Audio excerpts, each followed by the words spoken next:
Alam niyo ba may nabasa akong post kamakailan na talagang tumatak sa isip ko? Sabi doon, buong buhay natin, lahat tayo, halos may inahabol.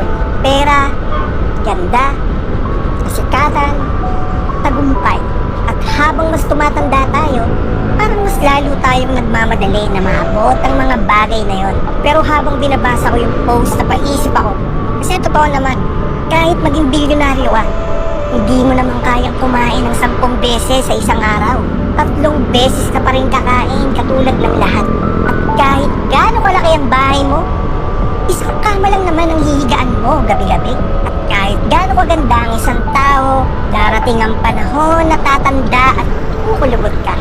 At kahit umabot pa ng libo-libo ang nasa friend list mo, kapag dumating ang pinakamabigat na pagsubok sa buhay mo, iilan lang naman ang magiging totoo sa'yo.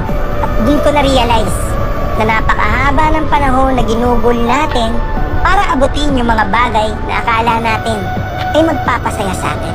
Pero ang tunay na kaligayahan, kadalasan, nasa mga bagay na hindi natin mabibili. Kapayapaan ng isip, mahimbing na tulog, paggising sa umaga na may panibagong pagkakataon. At mga taong hindi ka iiwan kahit wala ka namang maibigay sa kanila. Kasi sa totoo lang, ano nga namang silbi ng napakalaking sweldo kung gabi-gabi ka naman umiiyak? Anong silbi ng mamahaling sasakyan kung walang katahimikan sa sarili mo? At anong silbi ng tagumpay kung wala kang taong makakasalo sa saya at lungkot mo? Minsan, sa sobrang abala natin sa kakahabol ng mas marami, nakakalimutan na nating pahalagahan kung ano ang meron tayo ngayon. Kaya kung nagising ka ngayong araw, may pagkain sa mesa, may mga taong nagmamahal sa'yo, at may pagkakataon ka pang ituloy ang buhay, aba, baka mas mayaman ka pa kaysa sa inaakala mo. Dahil sa huli, ang tunay na tagumpay ay hindi lang nasusukat sa pera, sa ganda, o sa kasikatan.